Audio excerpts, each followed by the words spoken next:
It's 1,000,000 degrees today. My neighbour is working in their garden. There's a football match happening over there. There are pigeons fighting on the roof. Perfect time to try something new. So for the longest time, I've been wanting to learn how to dye yarn. And because I've been on this stash busting journey, I haven't been wanting to buy new yarn to practice on. So I did have something in my stash that I thought would be a good place to start. And I've been meaning to do this for years because I didn't like the colour of it as it was, but it's a cotton silk blend, so it's quite accessible to dye. You can dye it with these, which you can even buy in the supermarket. That's how accessible it is. So I know this is Dylon. I've since been looking up tutorials from somebody else who called it Dylan, and I was mortified that I've possibly been mispronouncing this my entire professional career. Yep, you get these little sachets. They do washing machine ones as well, but these are what I'm going to use today. And I've decided to do this on the hottest day of the year because I need hot weather. I needed to do it outside, but I have prepped everything ready to go after my extensive research of watching about 3 YouTube videos, all from the same person. Thank you, Rebecca from Chemnitz. But I thought I'd sort of talk you through my very first experiment with dyeing yarn. Actually, that's a lie. It's not my very first experiment with dyeing yarn. I did do it when I was an A-level student 12 years ago, but then I used like an ice dye method. It was a project about caves. But anyway, so step 1, cup of tea. Yes, it's 1,000,000 degrees and I'm still drinking tea. That's finished now. So this is the starting colour of my yarn, and this is, I think it's discontinued now, Wendy Supreme Luxury Cotton Silk. So it's 80% cotton, 20% silk. And these Dylon dyes work best on natural fibres. They work primarily on cotton and linen and viscose, it says, but you get a paler result on silk. So I'm going for, quite deliberately, a mottly, mixed, speckly kind of effect. So I've got 3 cups here with salt in. These are about 2 tablespoons of salt, and this is about 1 tablespoon of salt. So I've got 2 colours of dye. I've got ocean blue and olive green. I'm going to do 1 just green, 1 just blue, 1 mixing the 2 together, and then 1 mixing the 2 together. But I'm going to leave it as dry powder and sprinkle it on afterwards and see what sort of effect I get. Now, oh, I was going to say I think I might need scissors, but let's put the gloves on to start with. I'm doing all of this purely by eye. I could weigh everything, can't be bothered. So let's have a look.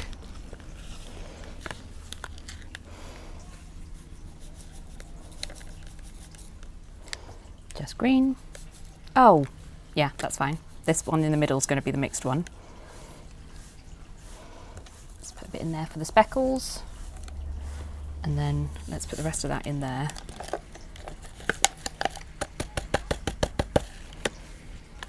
Okie dokie. Let's do the same again with the blue. Now I've got the gloves on, I can't open it, can I? I do it with my teeth, but that feels a little reckless. How come the other one worked and this one won't? Ah, there we are, got it. It's definitely me. Ah, there we go. So. Oh, I should have put my glove back on.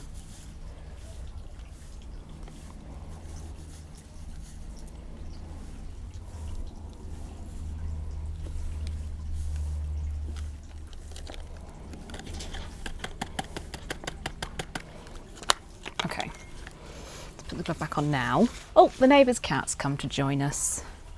So I've got a paintbrush here because I couldn't find anything else that I was happy to ruin with dye. This is warm water.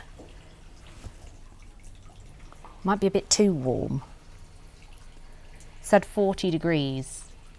Ah, oh well. So, these have a line on that say 25 ml. But actually, I think I need more than that. Are these going to topple over? Ooh, here we go.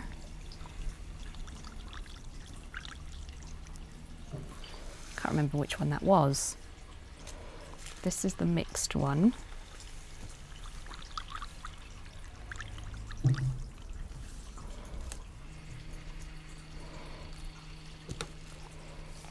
And this is the blue.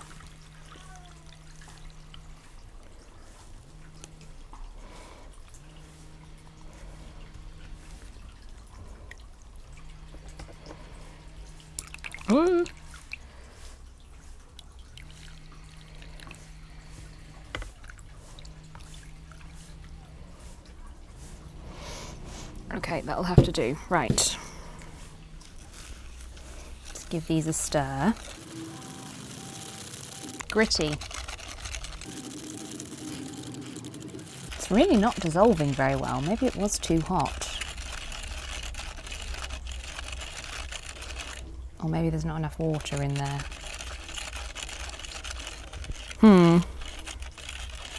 Oh well, I'll just keep stirring. Oh, there we are, we're getting somewhere. Okay, let's do the mixed one next.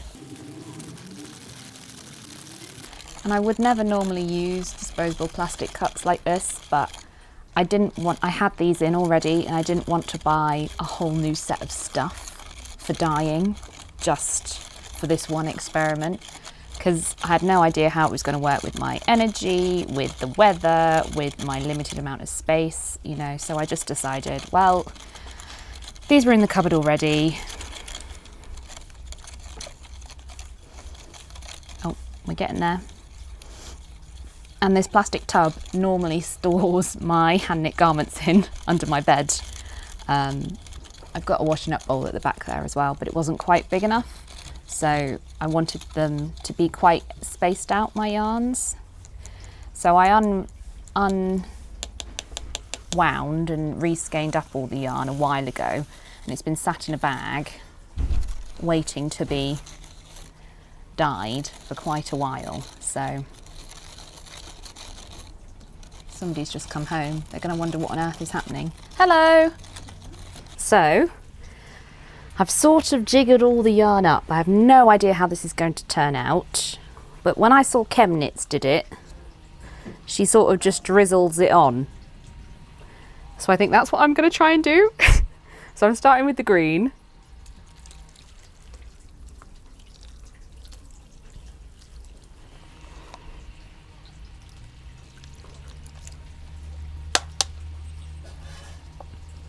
There was quite a lot of undissolved at the bottom there, that's frustrating. Okay. Then let's do the blue.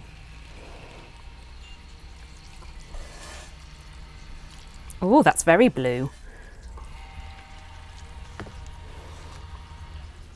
This bit at the end's not getting as much as the others.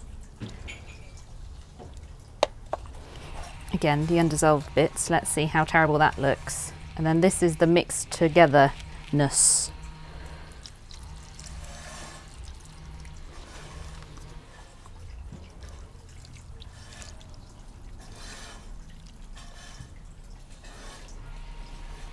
Okay. Do I leave it? Do I touch it? Do I put the sprinkles on now or do I wait? I think let's wait for a bit and come back and then put the sprinkles on. I've made a decision. I'm not sure how I feel about my technique. I feel like I should have done something a bit more artistic, but oh well.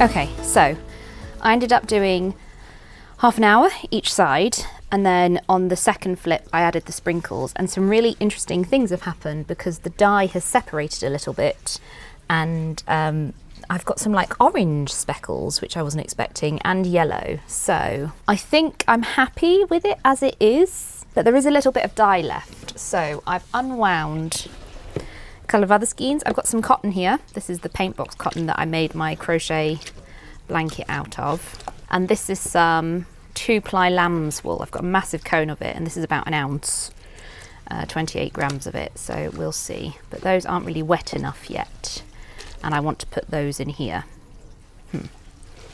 Bear with. So this is the bit I'm nervous about. I've got a few sprinkles left, but I think I'm going to use those on the other yarn instead. So do I just squeeze any leftover dye out?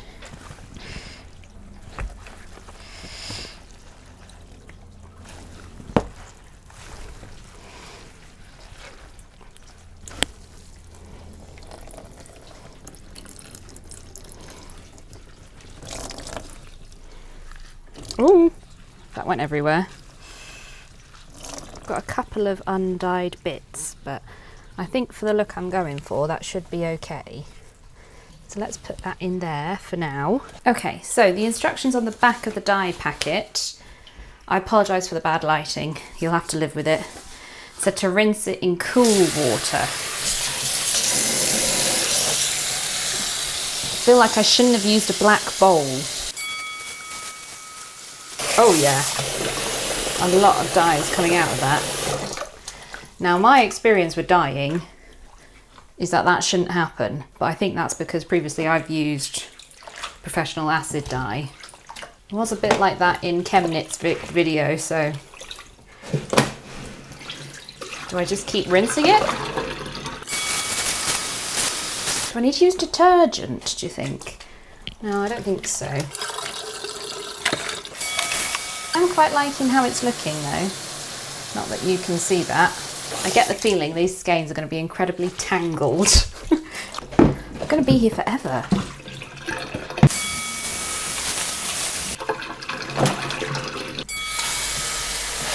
It is gradually becoming clearer. Here forever, I'm knackered as it is. Oh, we're getting somewhere. We're getting somewhere. Getting there, we're getting there.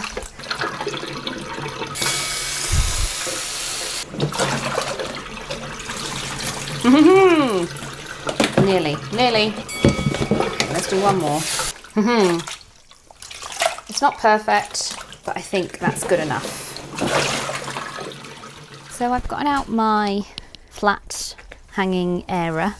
She's currently having an argument with this bush. It said not to dry it in direct sunlight. So here it is in the shade. I'm quite pleased with how they've come out, but they are a little bit swampy. I'm hoping there'll be more variation or variegation once it's dried and not sort of like a big clump, because a couple of like the single strands I dyed worked really nicely, so we'll see. But as I've got a little bit of dye left, I'm going to do a few more experiments, although I've got low battery, so whether I'll be able to record them is another thing entirely. Okay, so we have here some cotton Aran. This is paint box cotton Aran. And I think with this, I'm going to try and do like a dip dye, an ombre. Dip it in like that and sort of drape it over the edge and see if the dye climbs up. Is that going to stay? Oh, now I've got fingerprints on it. But then for this lamb's wool, because it will get a more pastel colour because it's wool, I'm going to dip the whole thing in and put my leftover sprinkles on it, see what happens.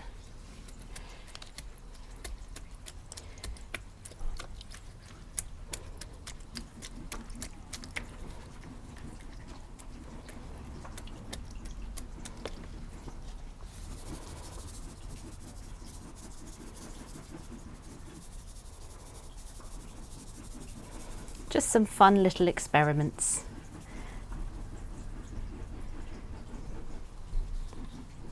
A slightly awkward angle, I know. I'm pushed for space at the minute in here.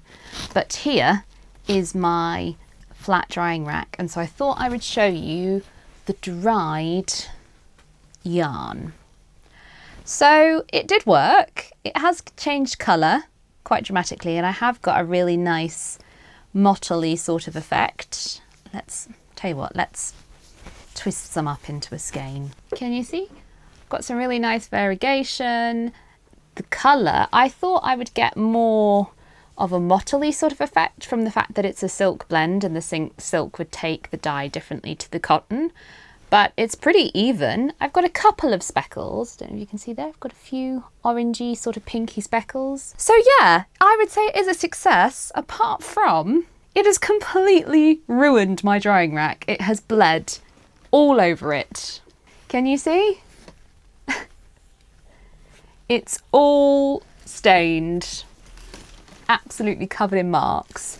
So obviously did something wrong.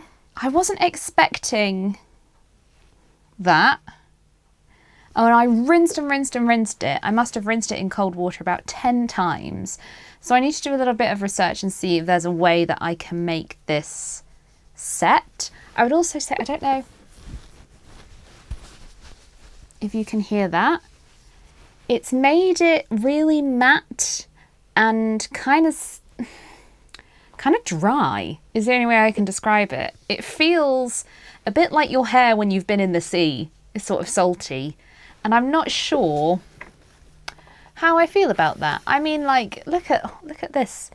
I mean, I love it. It's very seaweedy, or sort of forest greeny, I suppose you might call it. And that is the effect I wanted, so I don't think I can say it was a complete failure.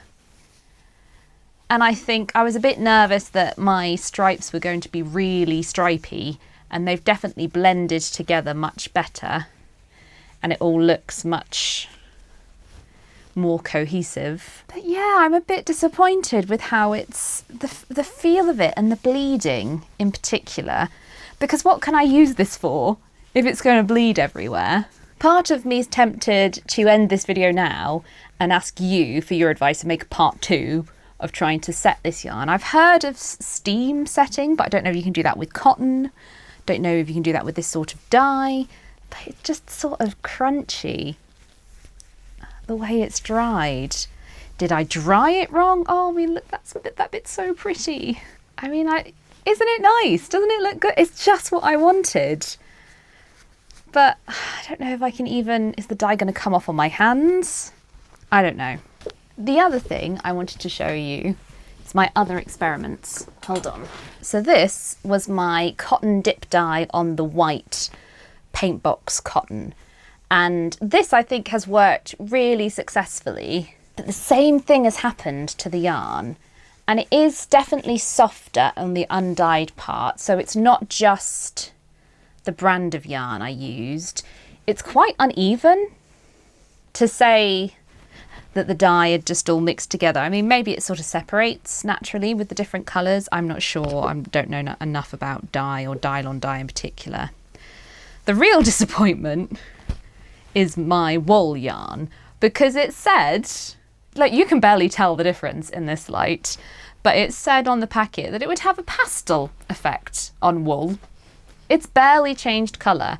It's incredibly patchy. I did all those speckles and none of them seem to have had any effect. There's a bit here that's a slightly bit bluer than the rest. And when I took it out of the dye, it looked like it was going to be this sort of lovely sage green. And it's basically a slightly yellower version of what it was when it went in. So I'm glad I didn't dye more of this, because this lamb's wool is not cheap and it is beautiful yarn. So I don't know whether I try and get some acid dye and over dye this. Who knows?